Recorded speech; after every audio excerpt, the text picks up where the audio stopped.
Well, welcome and good morning. Thanks for being here. My name is Kolbey Haupt. I'm from Hilltop Construction, contractor out of Central Vermont. Come from Randolph. I've done a couple of these barrier removals, and it's been an awesome experience on both occasions. I absolutely love the earthwork industry, but when it comes down to like utilitarian side of this stuff or working out in the environment in these projects, I definitely prefer these hands down.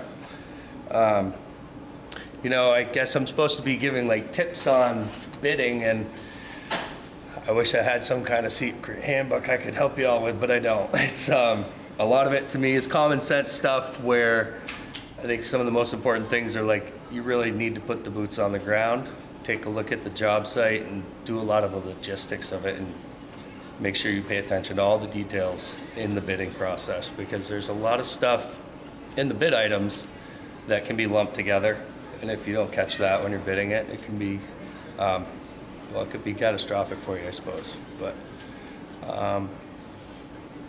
other than that, I'm presenting with Jess. Yeah. And so, yeah. Okay, so I'm gonna just start out. I'm Jessica Louisos. I'm a water resource engineer. I do a lot of this kind. I don't know where to stand. This is kind of an awkward location. Can we just hold the? I'll just stand here. Is this okay? Okay. Well, if we just you do the mic over. Well, in any case, so this isn't for the room. I guess it's for the video. Yes. Okay, so we'll be in this range, I guess. So I'm going to start out, I guess first off, I do a lot of the design and permitting that goes into the projects that you would be bidding on. And then I'm on site working to check work, do a lot of coordination. I've had the privilege of working with a few of you, which has been great. And I know this is our first session of today, and we were really lucky to get the amazing talk from Laura about kind of the vision. And I think that that's a big reason why we wanted all of you to come here today, so that it could help all of you really better understand our vision and what we're looking for, because these kinds of projects are actually really pretty different than some of the other projects you might be working on, like road or private landowner home sites. So what we're going to try to talk about is some of the things that are more unique to these river projects. But I guess first off, how many of you are contractors? Raise your hand. So quite a few, which is great. I know there was some concern that would be hard to get some of you here, so we're super excited about that. How many of you are interlopers, like the project managers? Okay, a few. How about designers? There's a few designers in the room, which I think is great. And then with your role as contractors, how many of you actually operate equipment? Like you're actually like doing the physical work. That's really great. And estimators, project managers who might be doing bidding. Okay, we got a good mix. So yeah, you're here to learn the vision. We're gonna try to talk through, I must say the bid process is not my favorite part of the whole process, but it's a really, really important one. And I think that what's important for us as engineers and people who are kind of selecting contractors is to really get the right fit. And the right fit is someone who really has the equipment, has the skills, but also understands the project and what we're trying to do. And I think it's really important for you in the bid process to make sure you get everything in there so you're covered with your costs that you've put forward. So we are going to try to move through this. So Kolbey and I are splitting this, but the first part is about bid selection. So I'm going to talk through this part first. And that really starts with bid documents and really like getting the information about the project. We do keep a list of contractors. Because you're here today, we're definitely make sure you're on that list. So when we have a project going out, we try to send it directly. They're also on the bid registry, and I thought this was actually a really good photo. This is actually one that was like a constriction, an old bridge abutment removal, and it's the kind of project that might not jump out as you as a river restoration project necessarily. Ben in the audience did this one. I just thought this was really great. It was an old bridge abutment that had one of those sills or like concrete pieces in the river that Laura was talking about this morning. But I think this was a really great setup, and Ben had a great vision for this and was able to use like a little temporary bridge to be able to get back and forth over the river. So I thought this was like a nice place setting kind of a photo. You know, a lot of times you're going to get these bid sheets. This is just an example of one.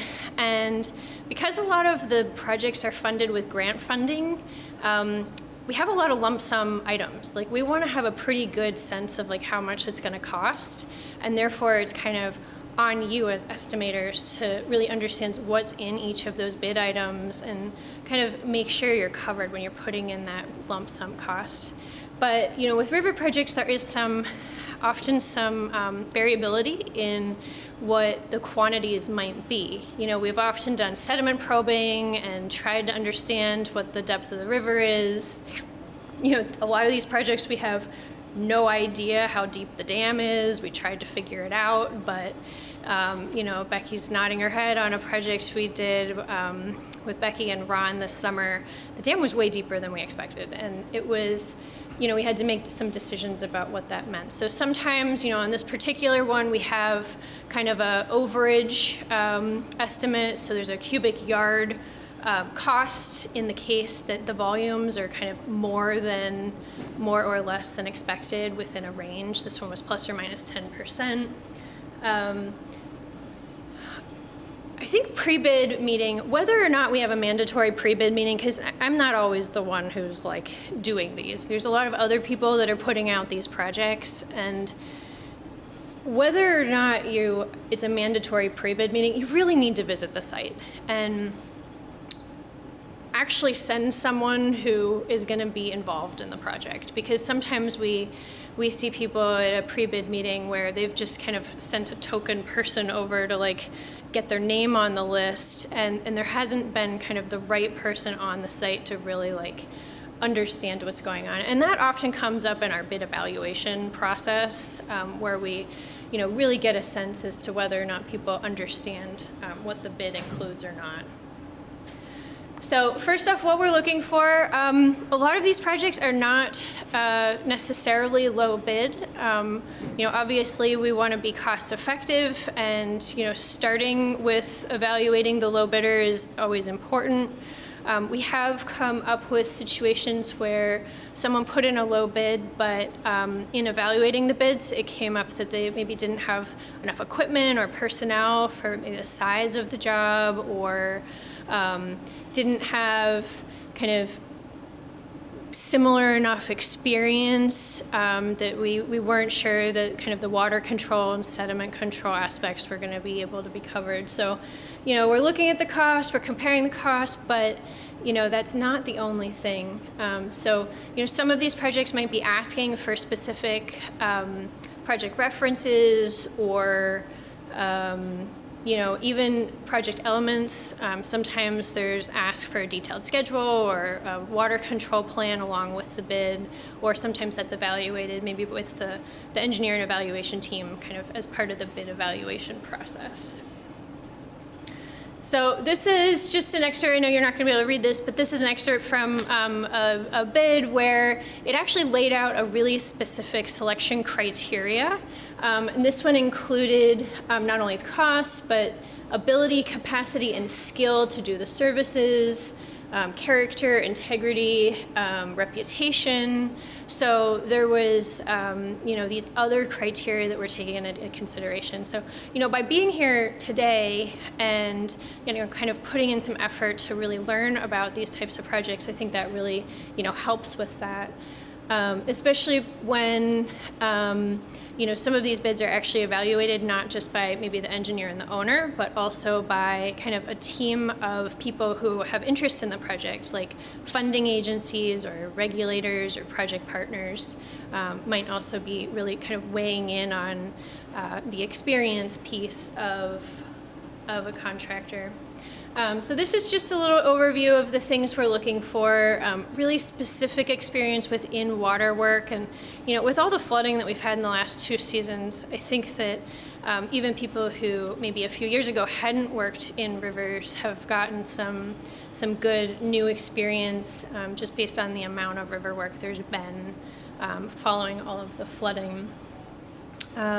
So in the case that you're not submitting a lot of kind of qualification type information with the bid, I, as the engineer, am going to be like calling you and doing kind of a bid interview and really talking through, and I know some of you have gone through this with me, like, you know, getting on the phone and like really talking through like what equipment you're planning to use, you know, what's your personnel, what's the schedule look like, you know, are you going to follow our water control plan or you have some other ideas, to really understand if you really are feeling the same vision of the project that we have. Because I've got to say, our plans do not always, not only mine, but like all engineering plans aren't, it's hard to get with a couple lines on a page exactly what our vision is. So, you know, making sure we're kind of interpreting the same thing in the design is important. Yeah, so, and with that, I think,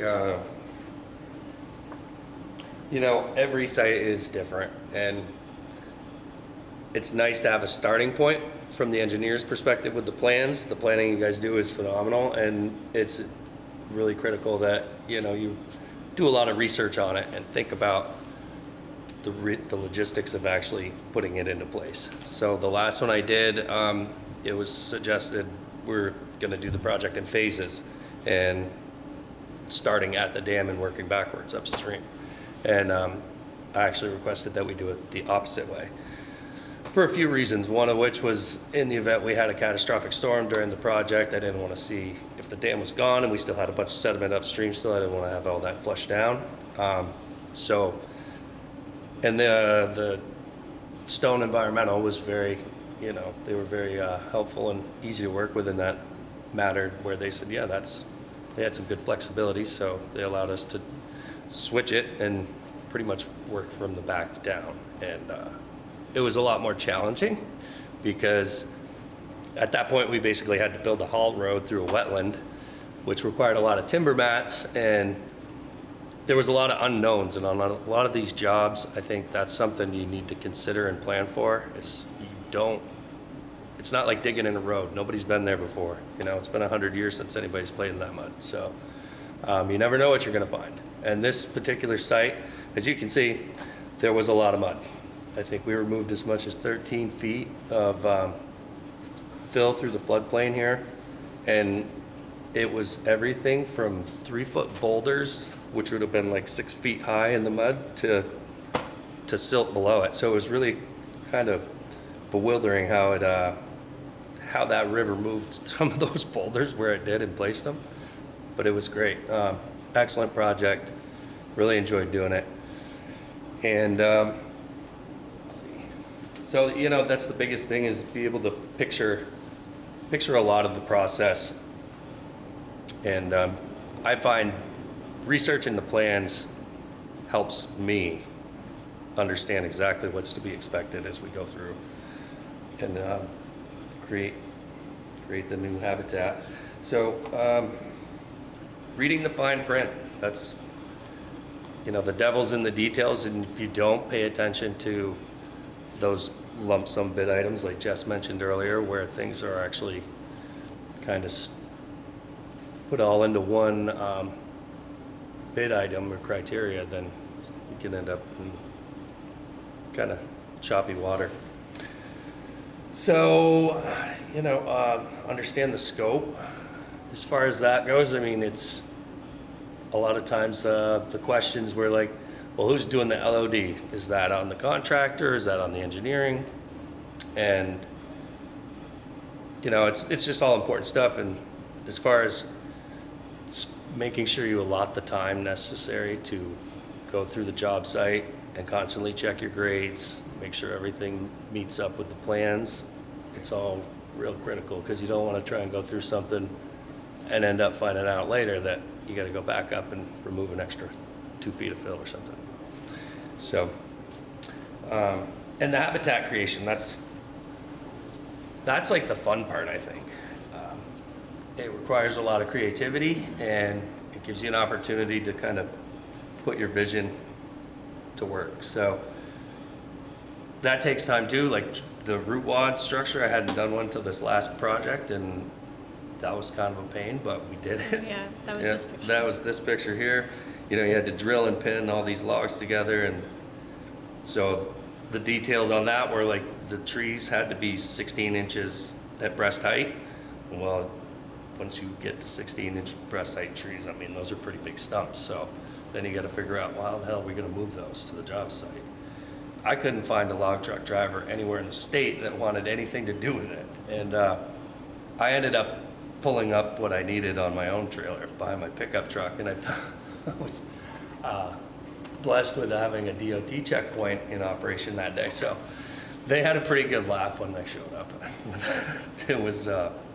It was good though. They waved me on. I had it strapped down properly, but it just looked atrocious going down that way. So I understood real quick why the log truck drivers all turned me away. But so, you know, and the risk assessment to this stuff, that's kind of part of it, right? It's you got to think about, you know, the bond fees, some of the things like the safety of the job site and planning on if you're going to have, you always have to watch the weather. I mean, if you're going to have a bunch of rain coming all of a sudden, you need to be planning accordingly so that you can have all your erosion control and, you know, in order. And yeah, just kind of really pay attention to everything that's going on the site and plan to have extra time allotted to make those adjustments and not just leave it open at the end of the day. So, yeah. So I think those were those slides. So this is actually John. John's here. And you know, one of the things on this one, it wasn't super clear in our bid documents who was doing the elevation checks, and like I know that's something we're going to be really more clear about in the future. And it worked out great because you know, their team was able to get out there and, you know, be kind of checking grades as we went, because this was a site where it was so soft, once you got away from an area, you couldn't go back and change it. It was too wet. So it wound up being really important to have, you know, that elevation checking happening kind of throughout the day, and, you know, making sure that, you know, as you're kind of working back, things are left all set. So in this case, John was, you know, Mike was checking grades. John was kind of moving back, pulling fill behind him, and like installing habitat features in front of him to actually do that restoration kind of as he moved out.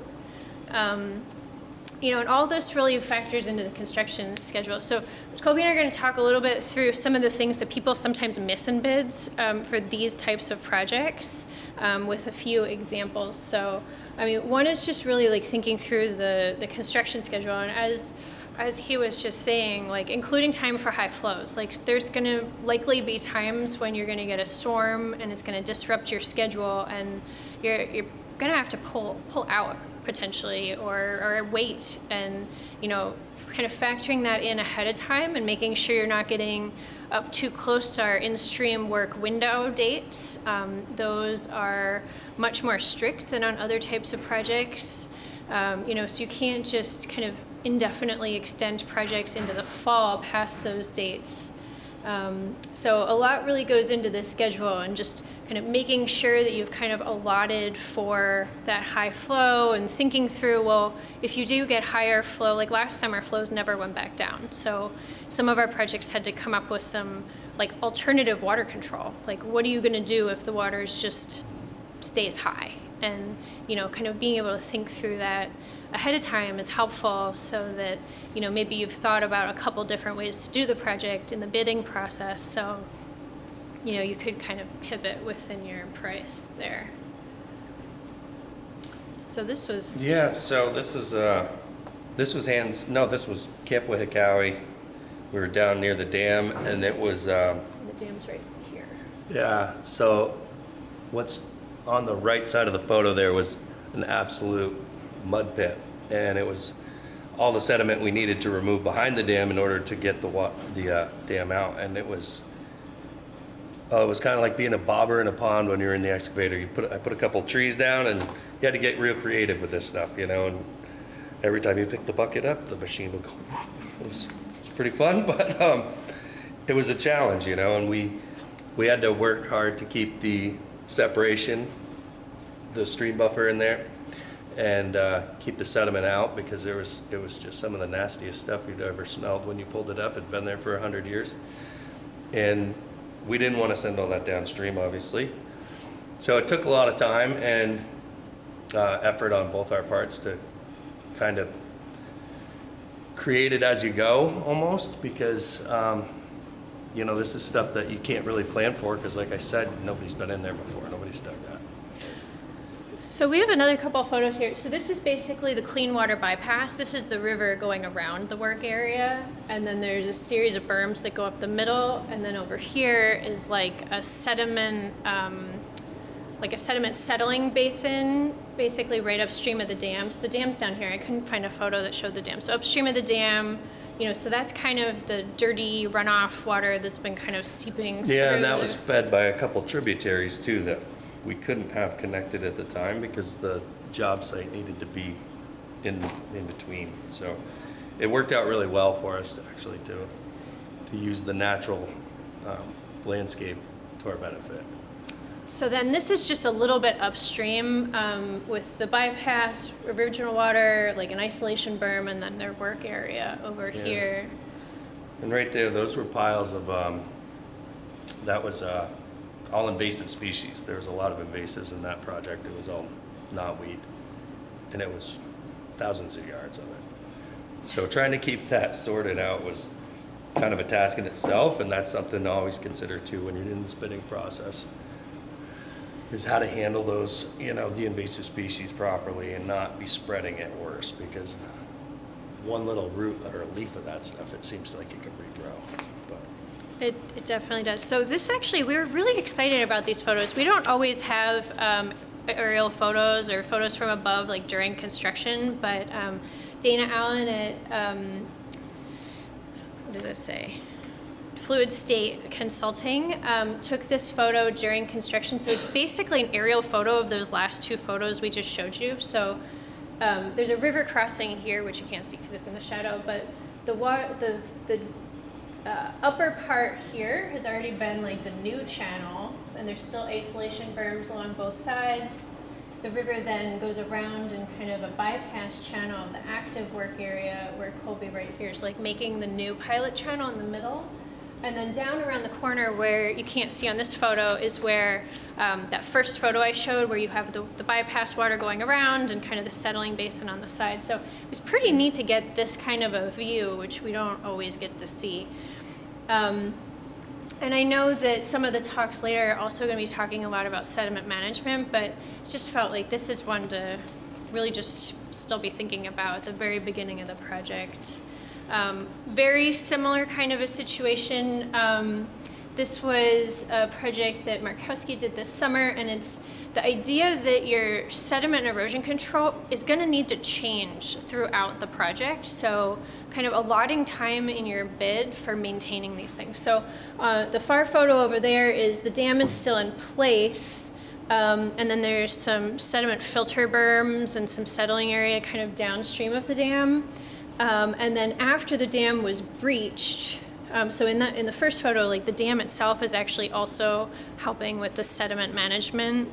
And then even after it was breached, you know, it still had these kind of settling areas downstream. So these were maintained a couple times, and because it's on bedrock here, it was actually really hard to just clean these out. So what they wound up doing was actually having extra material on site to be able to actually just change these out. So when they got full of sediment, actually kind of digging it out and kind of taking it back to the pit, and then just putting in new kind of clean ones worked out really well. And then, you know, one of the things Kolbey was saying was being like really prepared for a storm. Like this was a situation where the contractor had extra erosion stone material on site already within reach of their machine to be able to replace this during and or immediately after the storm. So just kind of anticipating what's going to happen with flows and like where there's spots where you can be kind of proactively thinking about your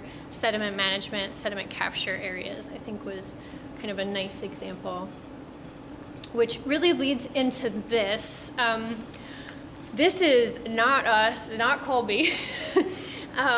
Basically, we had a project where Roy actually told the contractor many times. I was injured at the time, so I wasn't on the site all that often, but he told them many times that this area flooded, it was an erosion risk, and they had to take their excavators up to high ground every day. Well, they didn't, and they got a flash flood, and Vic probably has even seen this site. Were you there when the excavators fell in? So the water came up, eroded away the sediment stockpile here that the excavators were sitting on. The excavators tipped down into the river. It was much worse than it even looks. I didn't have a great photo from below, but you know, it took like 3 days, and then like servicing, and they needed new equipment because their engines were flooded. And so this was the kind of thing where if they had just taken the tiny amount of time that it took to drive the excavator up to high ground, you know, there wouldn't have been this huge holdup and all the extra costs associated with this. So some of this planning ahead, really thinking about where you're putting your equipment can, you know, just save you time as part of the project. So that felt important. So the permit compliance, It's critical to really study all that stuff so you understand what's expected of you as the contractor on the site. So, you know, a lot of little things, simple stuff like the road signage and safety because of the mass amount of sediment we're moving and putting out on the roads and traffic. I mean, you got to pay attention to that. And those archaeological protected sites, working around those, that can be a challenge. The wetlands, you know, so there's this picture here where it's, we're loading it. We had to take timber mats and build a staging area essentially just to get the truck close enough so we could move the sediment out. And directly to the right of the truck is the area of archaeological sensitivity, and everything underneath the truck was the stream bed, and directly in front of it, it was wetlands. So we had areas that we had to completely, we weren't allowed to disturb the wetlands, so we had to timber mat all that. And it was, it took a lot more time and kind of thought than it appeared it would require. So what it looks like on the plan seems simple, sometimes it's not so simple. So it's like we originally said, you know, it's always good to just give yourself some extra time, a little cushion in the job site or in the bid process, so you can account for that. Oh, I guess And I the think, limits of approved fill sites. yeah, so the fill site, actually, and we'll have another slide on this, I think, but the fill Disposal sites. sites, yeah, it can be tricky. And they need to be approved by the permits. Like, you can't just be taking the fill wherever you want. Seems like every job I've shown up on there, always there's locals that are interested and they're excited and they're like, oh, can we get some free fill? And it's like, I'd love to give it to you, but you know, there's dedicated areas and sites that stuff needs to go to, and it can be a challenge sometimes when the third party's involved in the jobs. So whoever owns or is in control of that site, perhaps there's not enough room, or perhaps they want things done a little differently, and it can hold up the job. And you just have to work together to navigate through all those little nuances. So this is an example right here. There's a picture of, I think the first one we did, and the owner of the fill site was hoping to get all the material, and we would have gladly given it to him, but he didn't have the space. His fill site, I think, was only good for maybe a quarter of what we were determined to remove. So, Yeah, or maybe a half. This was a case where we identified the fill site, but it was in the winter. So there was a caveat that we had to go back in the spring and delineate the wetland that was nearby. And the wetland and the buffer wound up being closer to this approved fill site. So the fill site wound up being a lot smaller in actuality than we had hoped. And then the landowner didn't want it as steep. And he was supposed to be managing the sediment. yeah, and you know, keeping up with us moving it to him, and I ended up having to bring a bulldozer up there and just do it ourselves because it wasn't it became a big holdup. So Yeah. sometimes that, that can be an issue. I think it's just good to have a clear understanding of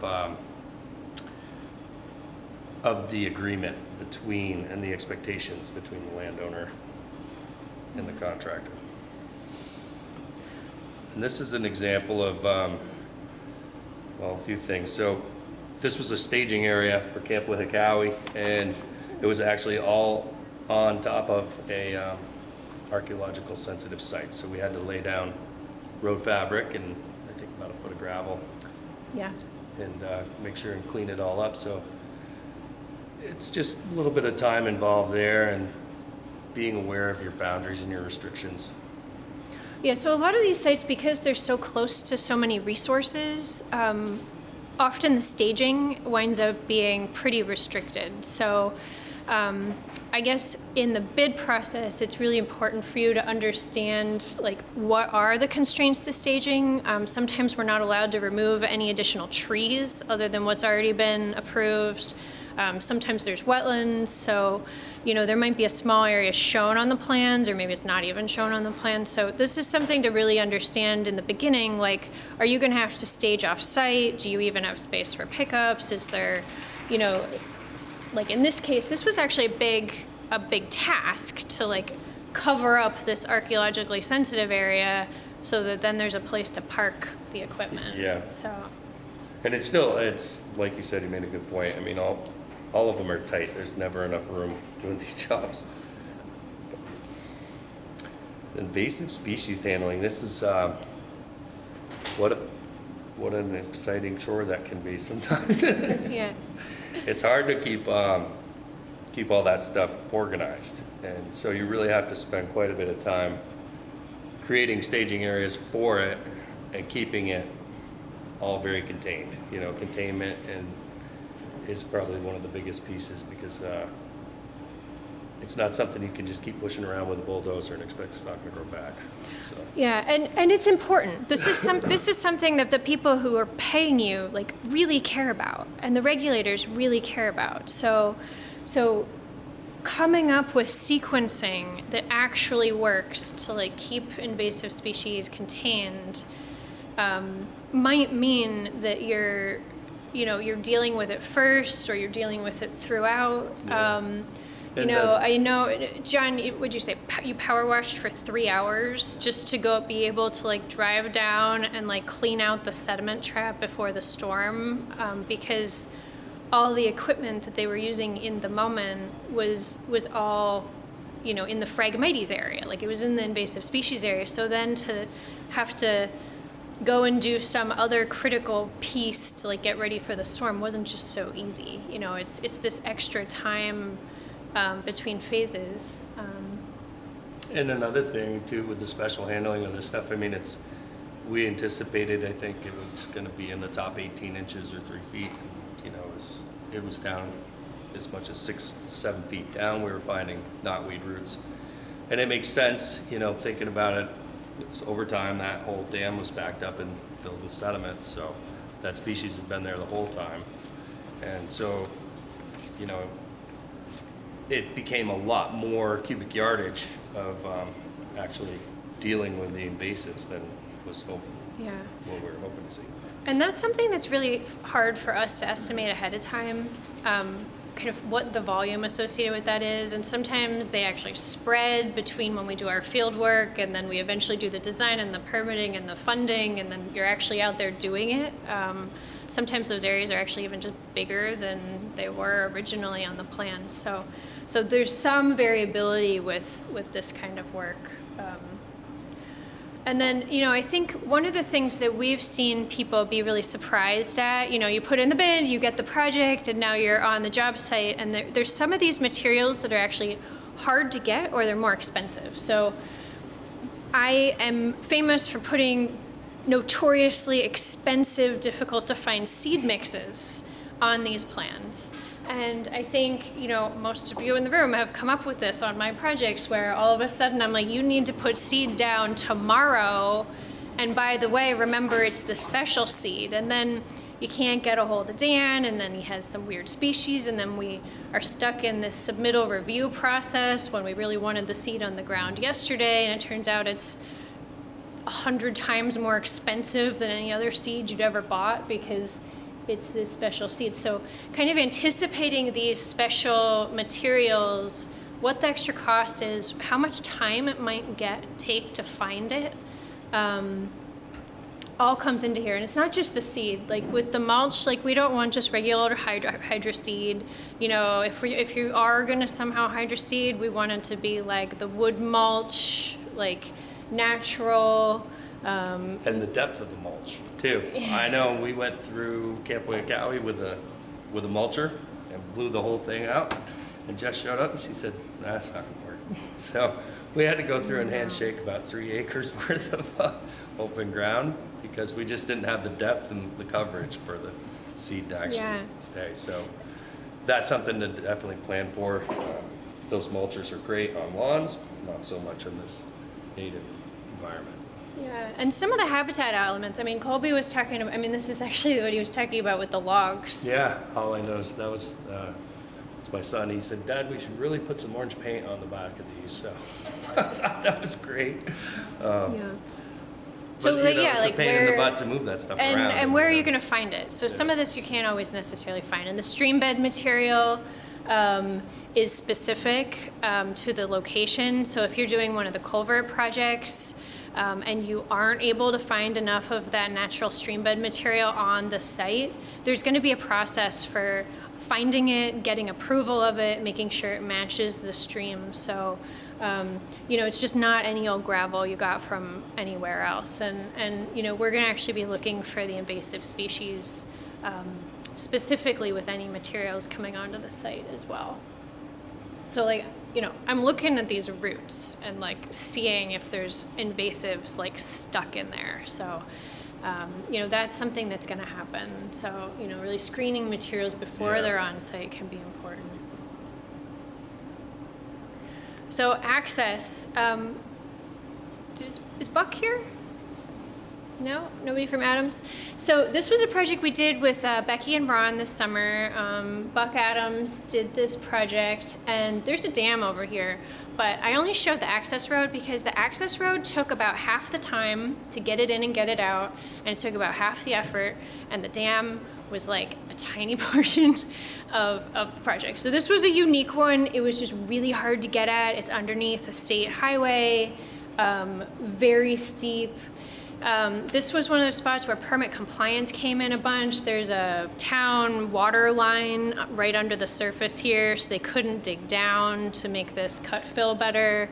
There's right behind that orange fence is a archaeologically significant historical concrete wall that had something to do with the old mill race that we weren't allowed to get near. So, you know, sometimes some of these, and you know, I had like 2 little lines on the plan with an arrow, and this is what this was. So my plan was like sorely not showing the extent. But you know, when we went to the site with the contractors, like we really talked through what it needed to look like and the constraints. So that was really important to get there.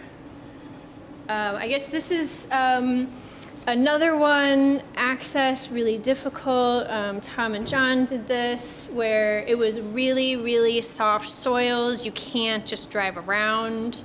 In fact, there's no place to get the trucks off the road, so they wound up putting a lot of fill in there to really even just get out onto the site. And then, yeah, this is these are some photos of the crossings that we did for Hands Mill Dam. You know, you can see Brandon from Stone Environmental standing there on the Timber Mat Road. That was the entrance to get us in and out, and that was the first time I'd ever used timber mats. And I looked at the plans originally, and I thought, this is crazy, you know, because it was literally almost 300 timber mats throughout the project. And luckily for us, it didn't rain a lot, and we were able to use the gravel on the other side of the stream. We were able to travel and make an access road with that. Crossing the channel, though, was kind of a gray area. We had to figure out, well, how are we going to do that? So We basically use these, what I call shotgun pipes, so 7 side by side, and a couple concrete barriers, and build it up so you can have access to create a haul road essentially. And, it goes back to the site access. As we were working up through the edge of the stream bed, it looked like it was all gravel and it was going to be a piece of cake. So we ran a dozer through there and cleaned it up and made it so you could drive a truck in. And we put the trucks in there and then loaded one up and went to take off, and it went sunk right out of sight. There it was. Whoop. So it was apparent that there was a lot of mud underneath that gravel and you didn't see it. So it's one of those things. It took a few hours of our time and had to start over and redraw what we were gonna do, because it turns out that, I don't know, maybe if they dredged that area at one point, but it was really odd. There was pockets of mud here and there throughout the gravel, and I just couldn't fathom how that happened. So, but at any rate. So Julie wants us to end. I guess I would just say one other thing. This is kind of our vision of what we want these projects to look at. It's messy, it's not smooth, and somebody else actually came in and put these wood structures in there, which created some coordination. So understanding if there's other people doing other parts of the project is also important. So I think, anything else? I think Julie's waving the flag at us. Okay, we're done. Thank you, guys.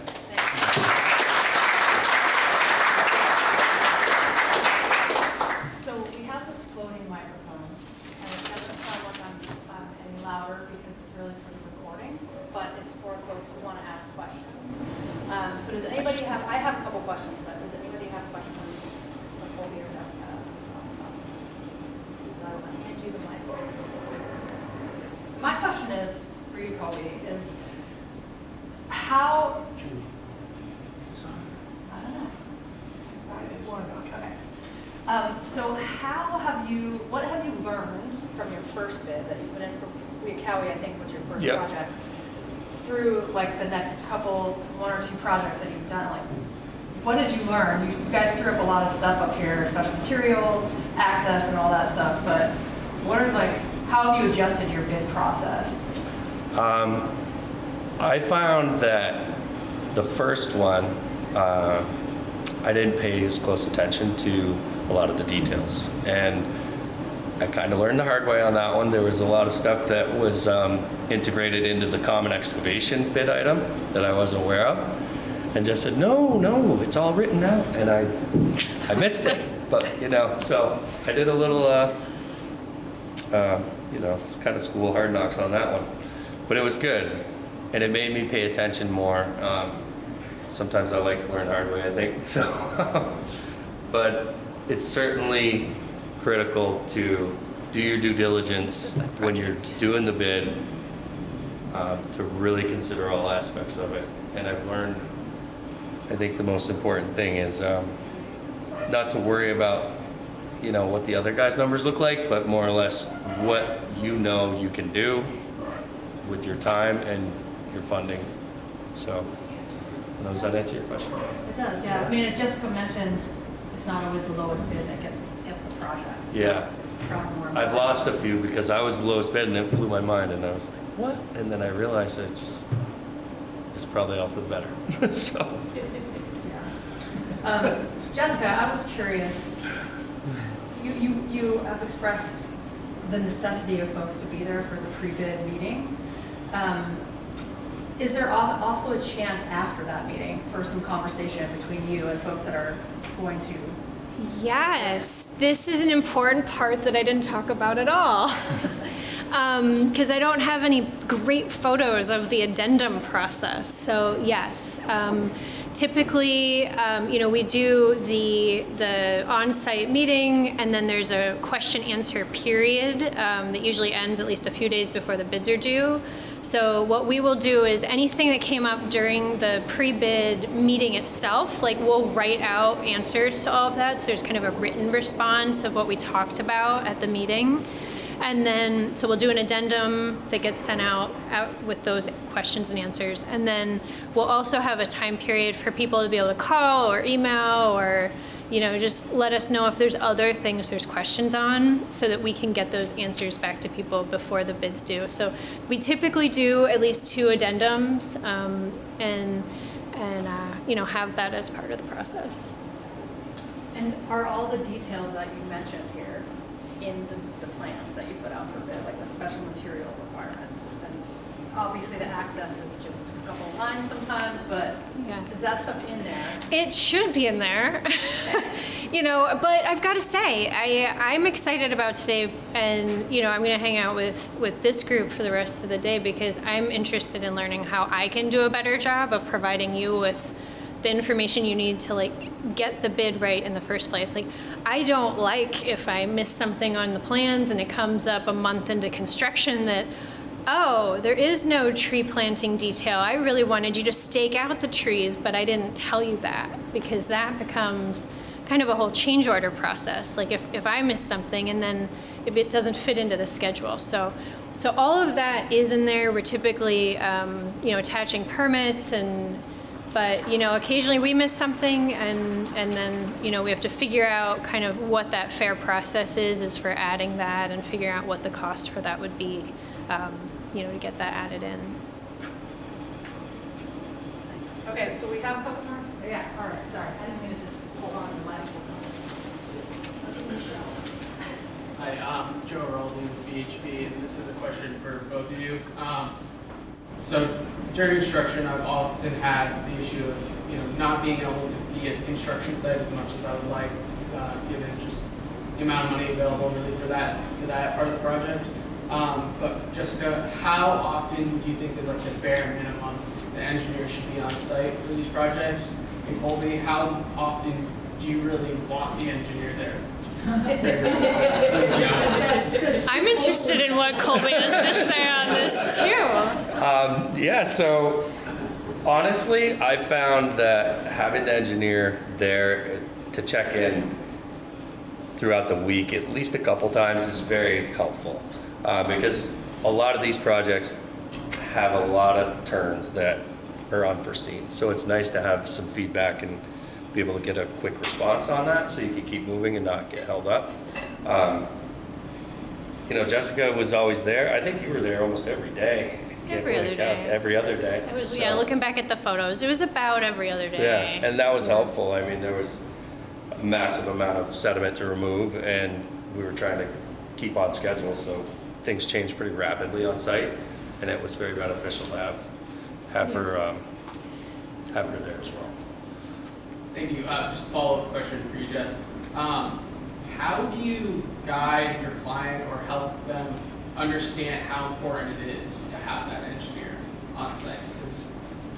Yeah, that's a really good point. So we talked to our clients about, what we think the level of effort is on our part, and we, try to get that in grant funding early. So even from our concept design phase, we have a budget we're providing for construction oversight because, even on a project that might be simple, there needs to be communication with the regulators, there needs to be, checks, making sure it meets the design and the project goals. And the project goals change quite a bit. So, I might encourage you, I'm going to be talking with the engineering track in the 4th session with my colleague Doug, and we really get into that, how much we need to be there and why. It didn't really fit into this one because I was supposed to be talking about bidding, which is kind of a funny subject. So we didn't get as much into the construction oversight piece here. But it is typically the